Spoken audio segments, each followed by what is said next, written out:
This was very well planned, well organized, with the New Jersey Holocaust Council, bringing in many teachers, giving them credit, offering them Armenian food, Armenian pastries, and so it was a very satisfying event. I think we should have more of these, and I'm glad I was at Kane last year and a few years back at Peru University.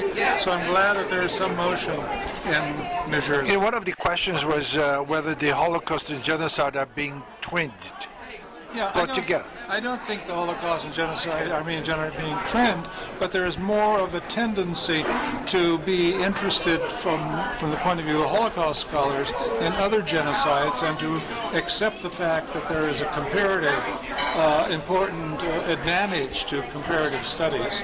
The Armenian genocide, in many ways, was the prototype of 20th century genocide, which also fits the Holocaust and others.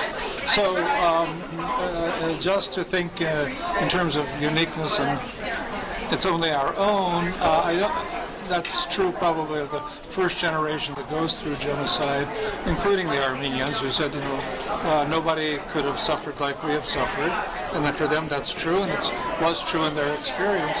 But as time goes on, we see that there are commonalities and similarities, and if we want to fight against this common scourge of the world, then we need to know what's going on and what is similar and what's not so similar. At one point you sounded a little bit tired, a little bit disappointed, a little bit for the work we're doing and nothing is happening. Not tired, but the sense is you wonder after 50 years on the stage and trying to teach, what am I doing? Where is it getting us? And we have to think of ourselves as very small little clogs or a piece of sand, and that by yourself you're not going to go that far, but if there are 1,000 of you or 2,000 of you doing the same kind of thing, and if our community is willing to put up the resources that other communities do in furthering these kinds of things and not expecting that others owe you to do it, you have to do it yourself. And if you don't do it yourself, you have no right to expect others to do it. You also sounded positive in terms of when you began. There were only 5 books, and now there is. I am. Even though it's been a long struggle. When I began and I started teaching Armenian history without ever having taken an Armenian history class because there wasn't one, I had to create the field in my university. There were Jacques de Morgan, History of the Armenian People, Vahan Krupchan book that ended with Kiligian. Nothing after, Armenian history's ended in 1375, as if nothing happened after 1375 and the end of the Armenian Kiligian kingdom.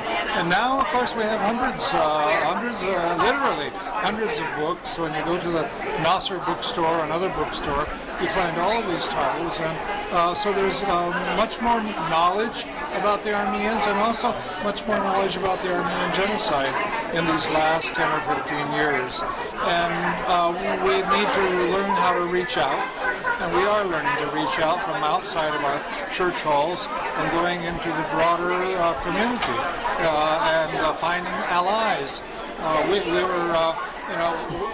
The Armenians are frequently critical of our Jewish friends for not incorporating it. Well, the Greeks, the Assyrians are critical of the Armenians for not working with them. So, we need to draw it all together and work together.